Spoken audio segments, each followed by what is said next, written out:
Welcome to Combinatorics Notes 2 on permutations involving different objects.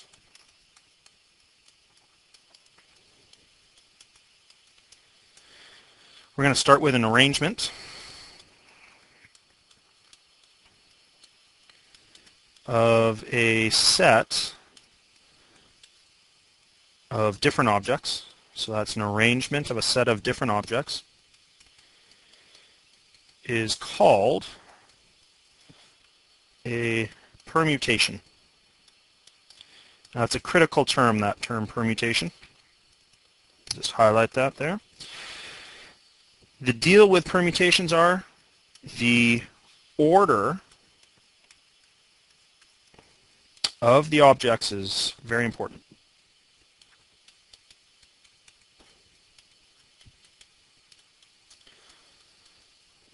So an arrangement of a set of different objects is called a permutation. The order of the objects is important. So let's take a look at an example. How many different full letter permutations of the word music? So we want full letter permutations. We want to use up all the letters. And the word we're using is music. Notice that every letter is different in music. We have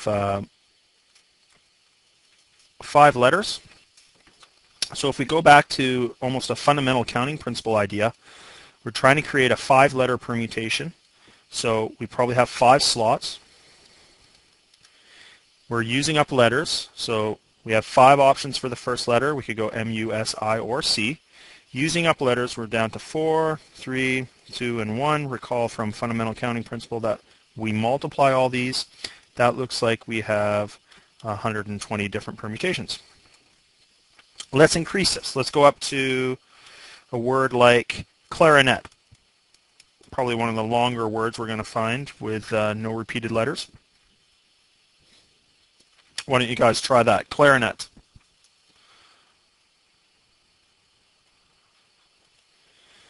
Eight slots.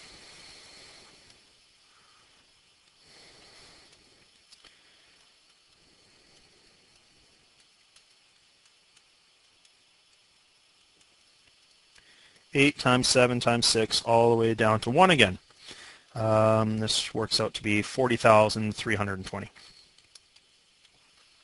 So we can see that permutations themselves are very similar to just plain fundamental counting principle, as long as the objects are different.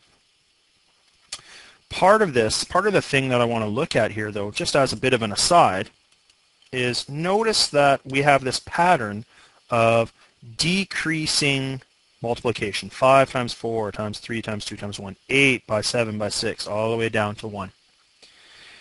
This idea of starting with a number like 8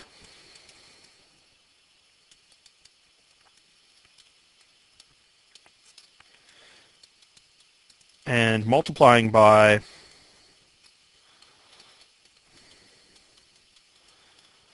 the lower numbers 7 and 6 and 5 all the way down to 3 and 2 and 1, that gets a bit repetitive. It's a bit repetitive. So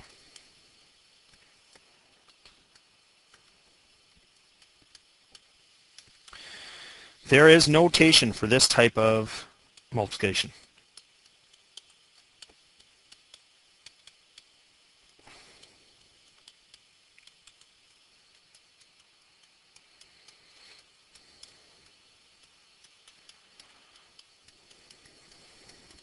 So we have notation for this type of multiplication where we start with a number, and we keep multiplying by successively lower numbers by 1.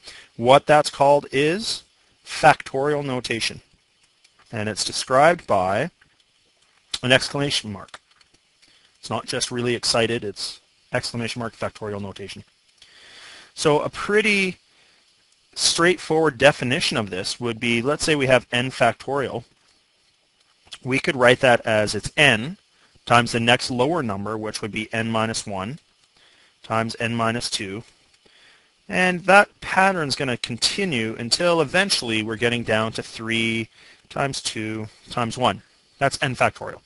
And by definition, 0 factorial is 1. We have to define that as a specific case. Some things we got to identify here. Factorial notation only works for integer values, positive integers. So some of those natural numbers are the only ones that we can take care of with taking factorial of them. So let's do an example or two, just using integer factorial notation. So let's rewrite, or really it's kind of a reduce situation, the following.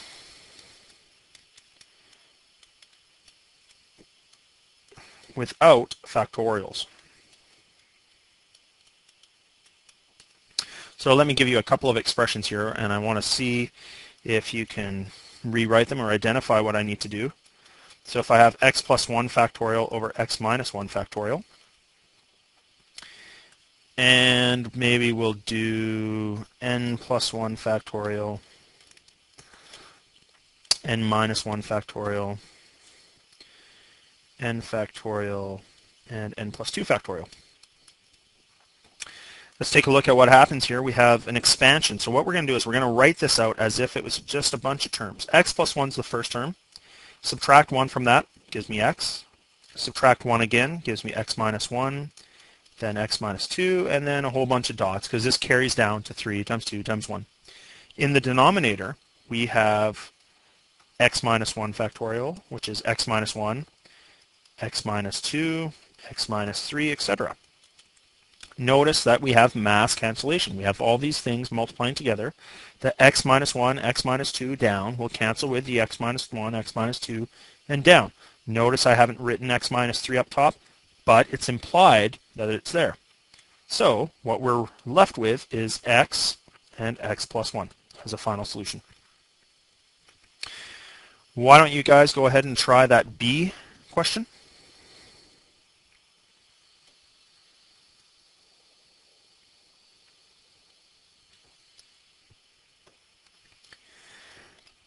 If we're at the B question, n plus 1, n minus 1, n minus 2. Notice I like to get a couple of terms in there. The n minus 1 factorial itself is n minus 1, n minus 2, and down. N minus 3 would be the next one. In the denominator, we have n minus 1, n minus 2, etc., n plus 2, n plus 1, n minus 1, etc.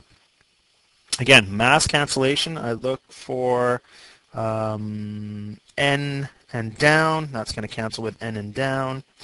N minus 1 and down will cancel with n minus 1 and down. And we have an extra n plus 1, which will cancel with that n plus 1. And it looks like what we're left with here is nothing up top. So a 1 over, and in the denominator we have an n and an n plus 2.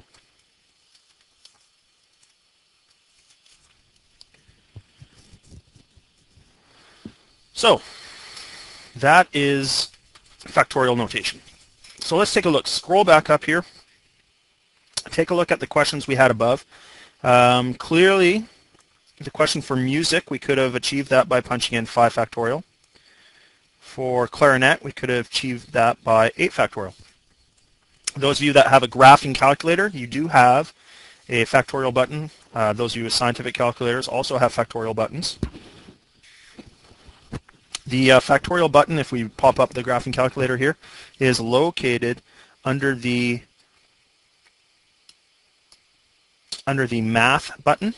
And if you arrow to the left once, you get to the PRB subheading there.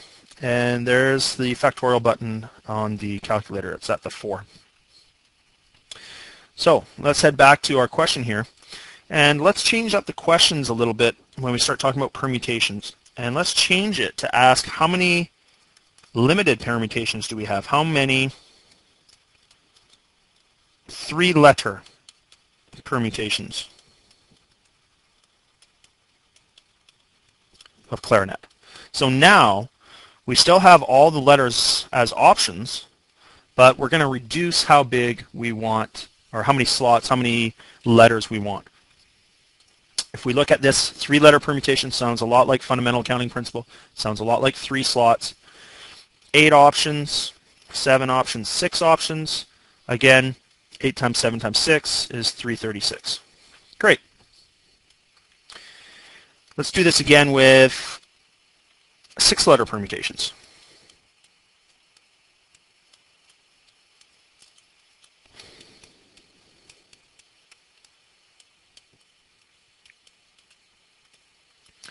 We'll go 6-letter permutations of clarinet again. So 6 slots.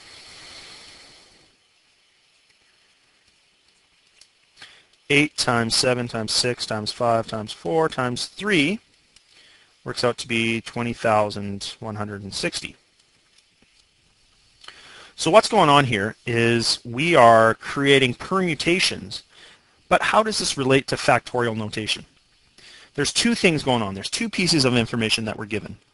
In the first question, we are given a number of terms, a number of items, 8. And how big do we want our words to be is 3. So I assign n to be 8 and r to be 3. Second example, n is still 8, but in this case r is 6. If we take a look at this, when I see 8 times 7 times 6, that looks like a lot like 8 factorial, except I'm missing part of it. I'm missing the 5, the 4, the 3, the 2, and the 1.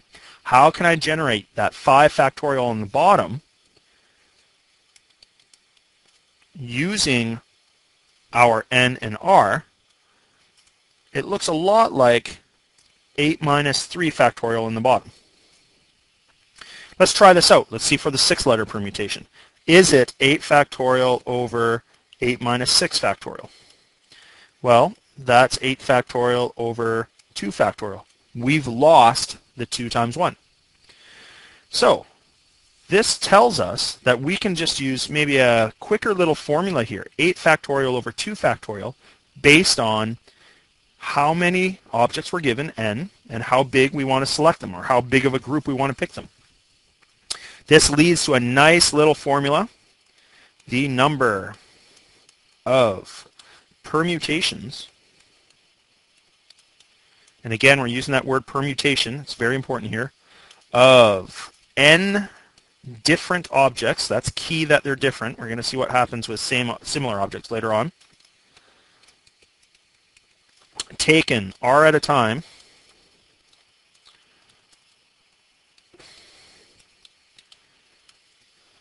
is given by, well, the notation is a little subscript n, capital P, little subscript r. So NPR, n pick r, looks like our formula was n factorial over n minus r factorial. And the word we're going to use here is pick. So n pick r. So for the clarinet question with 3-letter permutations, this was 8 pick 3. For the 6-letter permutations, this was 8 pick 6. Again, those of you with scientific calculators, you should have that option, a pick option somewhere on your calculators, maybe under a under some sort of probability menu. Those of you with graphing calculators, notice that my graphing calculator is still set to that, but let's try this again. If you hit the math button, well, how about we try 8 pick 3, punch in 8 first, math button, arrow to the left, arrow down to pick, hit enter, 8 pick 3, and we should get 336 as seen in the notes. So pick is used for different objects where the order matters. Writing down a word like CLA is different than a word like ALC. That's what we mean by order mattering.